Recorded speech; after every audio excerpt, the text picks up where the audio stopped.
빌립보서 4장 10절에서 23절까지의 말씀입니다. 우리는 근 한 2주 동안 빌립보서의 말씀을 살펴보았습니다. 이 빌립보서의 말씀은 기쁨, 기뻐하다라는 표현이 한 16회 정도 나오는데요. 도무지 이 상황에 대해서 기뻐할 수 없는 그러한 상황이지만 바울은 유독 기쁘다라는 표현을 계속해서 강조하고 있어요. 그런데 이 기쁨이 환경과 상황이 아니라는 것을 바울의 강조하는 부분, 주 안에서 기뻐함은이라는 그 표현을 통해서 우리는 알게 됩니다. 주 안에 있기 때문에 비천에 처해도 풍부에 처해도 언제나 나는 기뻐할 수 있다. 상황이 나를 힘들게 할지라도 나는 기뻐한다라는 이러한 고백을 통해서 오늘 우리의 삶의 모습, 또 신앙의 모습도 이러한 하나님으로 가득한 기쁨이 있어야 하지 않나라는 생각을 해보게 됩니다. 근데 생각해 보면 바울이 기뻐할 수 있는 이유가 도무지 없습니다. 옥중서신이라고 알려져 있기 때문에 지금 매여 있는 상황이고요. 사실 이 빌립보 교회가 계획에 없었던 지역이에요. 원래는 소아시아 지역으로 가려고 무던히 애를 썼으나 성령이 그 길을 가로막고 자꾸만 환상을 보여주시면서 마게도냐로 가라. 유럽 선교의 이제 시작점이 될 수도 있는데요. 내 계획과 내 상황 가운데서 나는 최선의 선택을 통해서 계속해서 이런 사역을 하려고 했지만 성령이 그 길을 막아서 마게도냐 첫 성에서 이제 교회를 세웠는데 그게 이제 빌립보 교회였어요. 회당조차 없었던 그런 척박한 지역, 유대인 10명이 없는 그러한 상황 가운데 있는 그 지역에서 하나님께서 교회를 세우게 하시고 그리고 그들을 통해서 선교 사역에 동참하고 또 도움을 받게 하시는 그러한 놀라운 은혜, 그래서 또 기뻐할 수밖에 없는 것이죠. 또 바울이 왜 기뻐할 수 없습니까? 나를 돕기 위해서 그들이 파송한 에바브로디도가 하필이면 아팠습니다. 죽을 병에 걸렸다라고 표현하는데 어떤 병인지 모르지만 물론 하나님께서 고쳐주셨지만 바울의 입장에서는 기뻐할 수 없습니다. 너무나도 불편한 그런 상황 가운데 있습니다.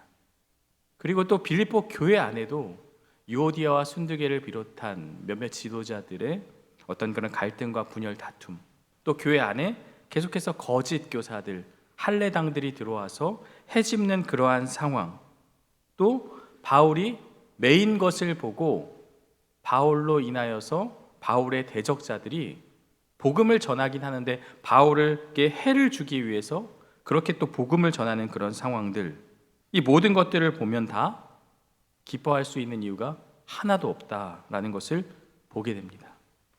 그런데 바울이 지금 기뻐하다고 말하고 있어요. 10절 말씀 볼까요?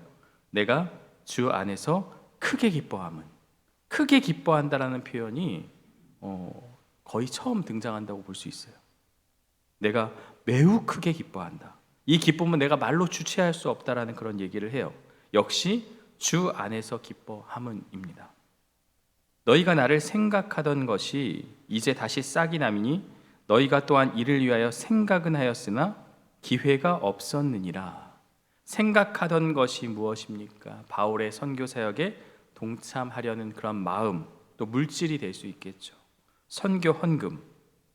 너희가 이를 위하여 생각은 하였으나 기회가 없었다. 그런데 이번 기회에 또 나를 도와서 이 선교 사역을 도와서 함께함에 감사하다라는 고백을 하고 있어요.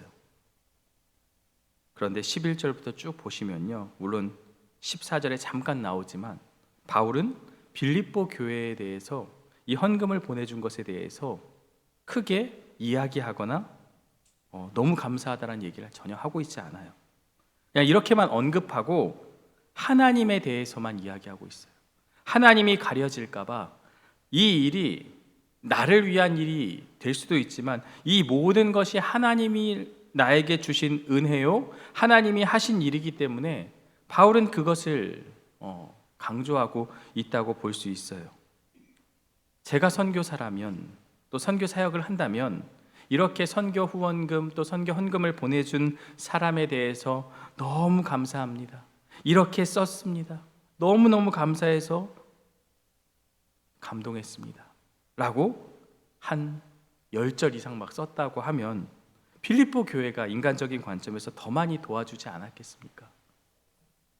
우리가 선교 사역에 후원을 하고 또 선교 헌금을 하는 그런 상황 가운데 보면 사람인지라 또 선교사님에 대해서 오해와 편견이 생길 수도 있어요. 뭐 이렇게 해서 왜 나한테는 관심이 없고 어떻게 썼는지.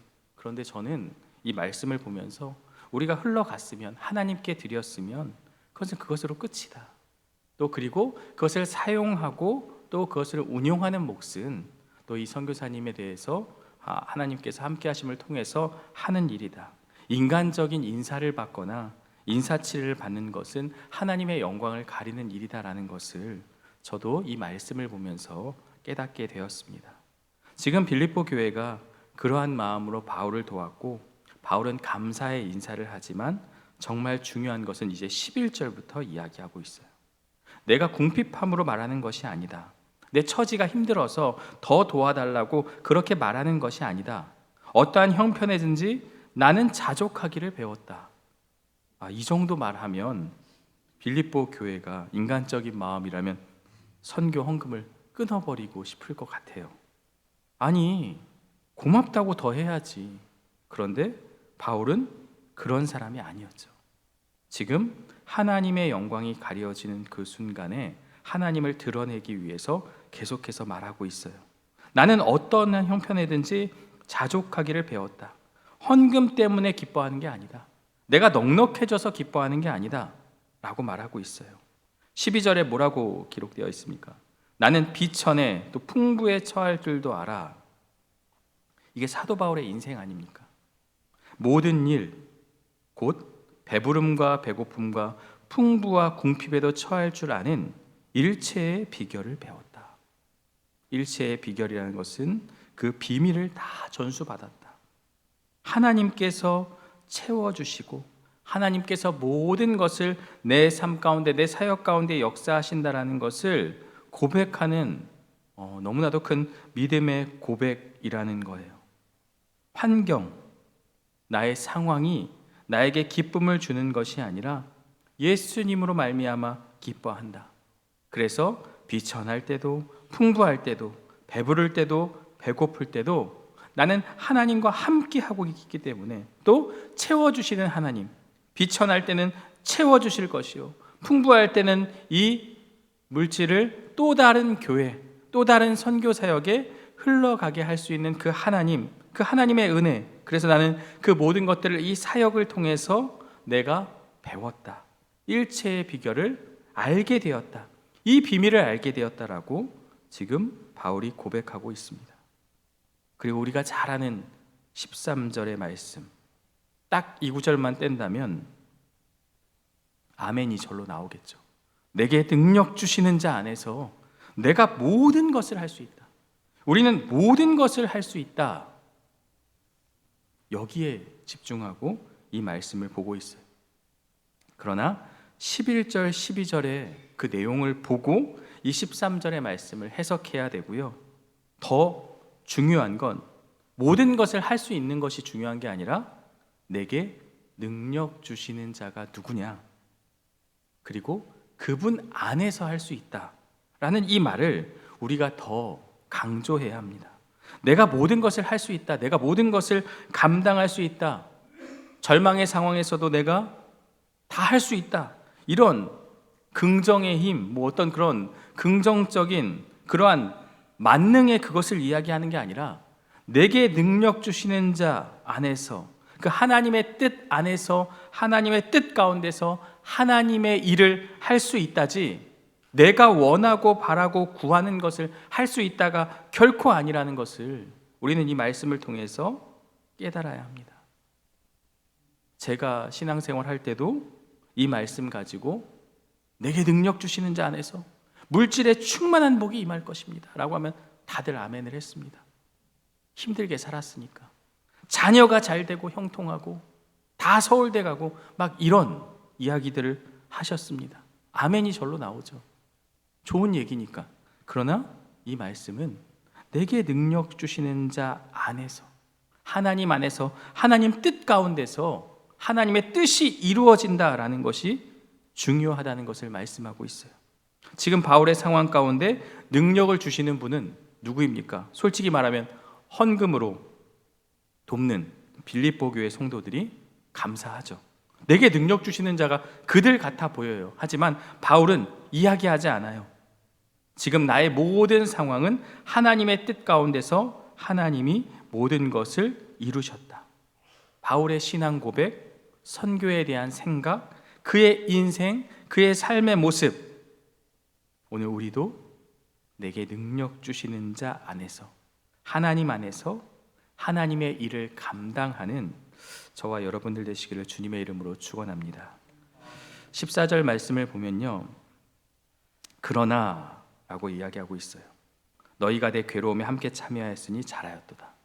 바울도 자꾸 이렇게 얘기하니까 한 번 더 그러나 라고 하면서 빌립보 교회에게 너희가 내 선교 사역에, 내 선교의 일에 함께 동참하였으니 참 잘한 일이다 라고 하고 또 그 다음에 이야기하지 않아요. 괴로움에 함께 참여하였다, 이것은 바로 선교의 사역을 말하고 있는 것이죠. 빌립보 사람들아 너희도 알거니와 복음의 시초에 내가 마게도냐를 떠날 때 마게도냐의 첫 성 배를 타고 들어간 그곳이 빌립보 성이었고요. 그곳에 이제 루디아를 비롯해서 여성들이 주축이 된 또 그런 교회를 세우게 되죠. 그런데 내가 마게도냐를 떠날 때에 주고받는 내 일, 이것이 선교 사역이죠.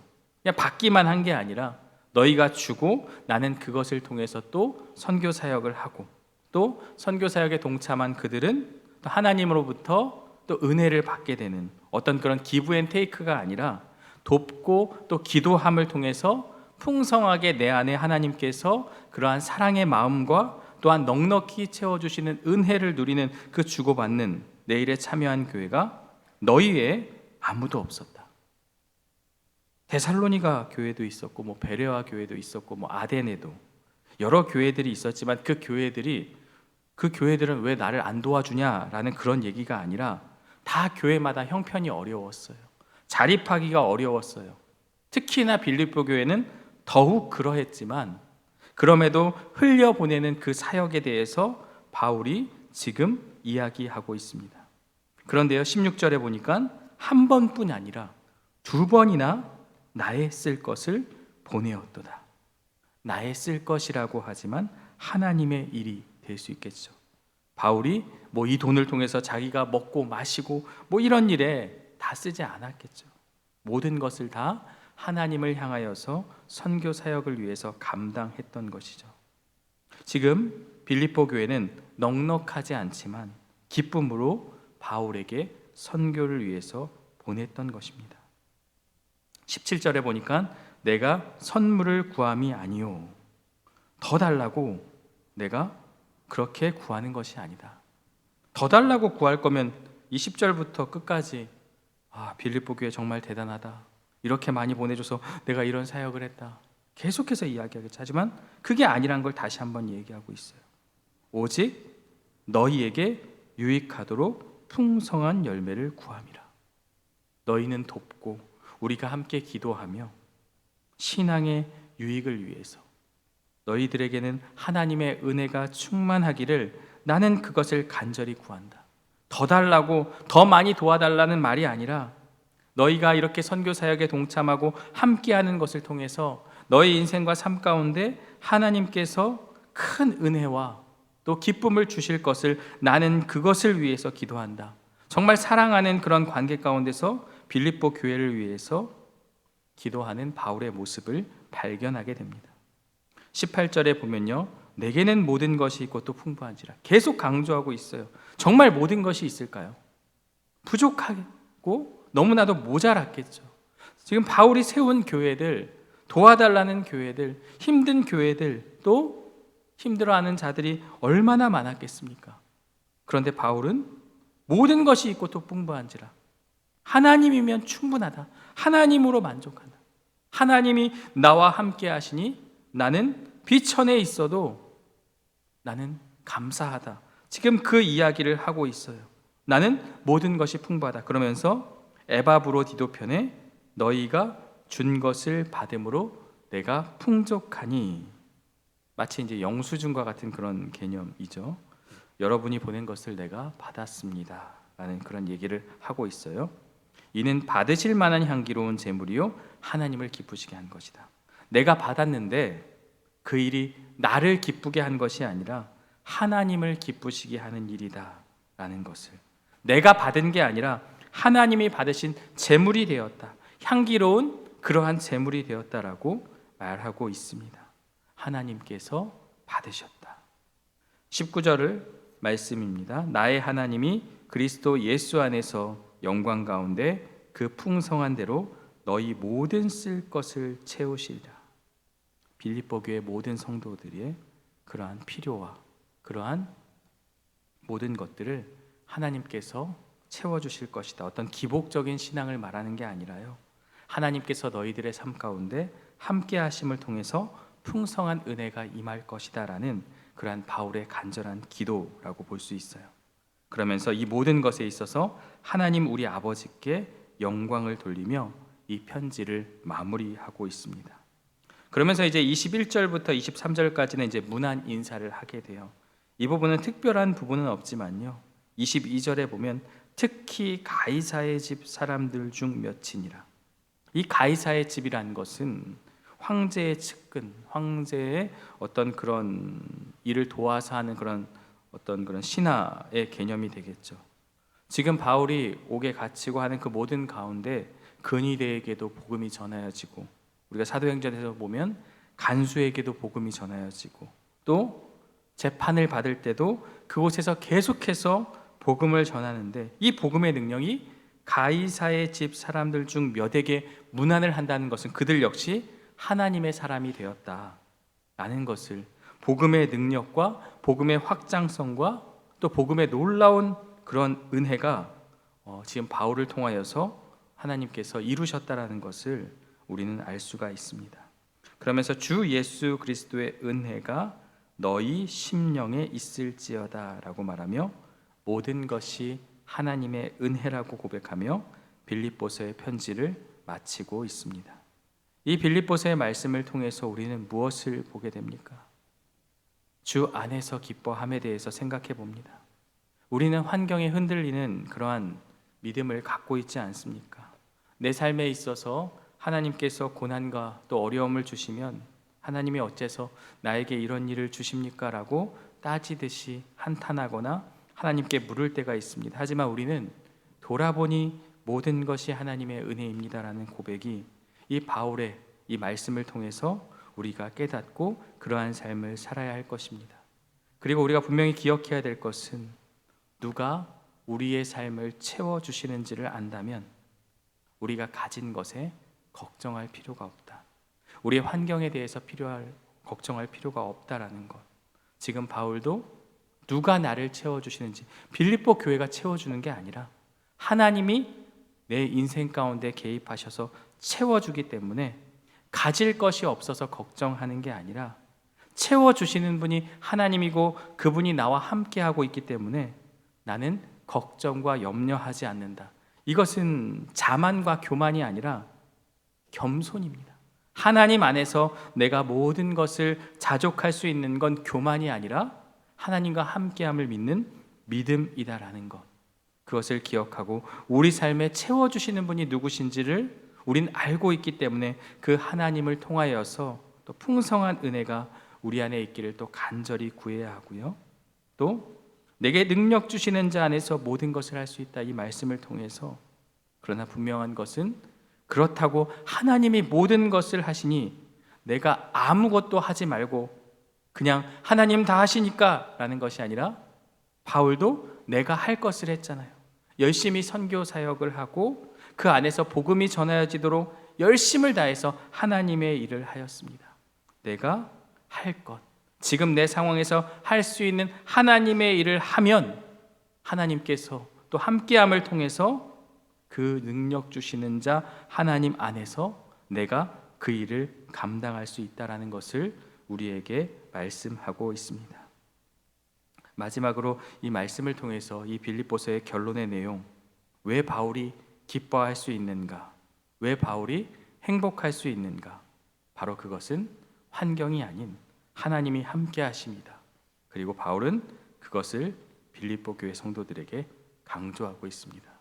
오늘 우리 삶 가운데서도 기쁨이 없는 그러한 삶을 우리도 많이 살고 있습니다. 정치와 경제, 또 나라의 상황, 또 우리 가정의 상황, 또 여러 가지 고민과 걱정들이 우리 안에 있지만 그러한 모든 것들은 분명히 늘 우리 안에 사이클처럼 반복될 것이고 힘들고 어려울 것입니다. 그러나 내게 능력 주시는 자 하나님이 우리와 함께하고 있기 때문에 고난 가운데서도 기뻐할 수 있고 슬픔 가운데서도 하나님을 바라볼 수 있는 것입니다. 우리들의 삶 가운데 하나님으로 말미암아 기뻐하는 기쁨이 저와 여러분들 가운데 넘치기를 주님의 이름으로 축원합니다. 함께 기도하겠습니다. 하나님 아버지, 오늘 빌립보서의 말씀을 통해서 사도 바울이 어려움과 고난 가운데 있었지만 그가 기뻐할 수 있었던 이유, 바로 하나님이 함께 하심이다라는 고백을 보았습니다. 우리의 삶에 있어서도 고난과 어려움이 있지만 하나님이 나와 함께 하심이 그것이 힘이 되게 하여 주시고 비천하고 또 풍부에 처할 줄도 아는 그러한 인생의 상황 가운데서도 흔들리지 않는 믿음을 가질 수 있는 것은 바로 하나님이 우리와 함께 하심이다 라는 그러한 고백이 우리 삶에 넘쳐날 수 있도록 인도하여 주옵소서. 내가 모든 것을 할 수 있느니라 라는 것에 집중하는 것이 아니라 그 모든 것을 할 수 있게 하시는 분이 누구인지, 내게 능력 주시는 자 그 하나님 안에서 하나님의 뜻을 이루기 위해 내가 지금 할 수 있는 작은 일이라도 하나님의 일을 감당하는 우리 모두가 되게 하여 주옵소서. 예수님의 이름으로 기도드리옵나이다. 아멘.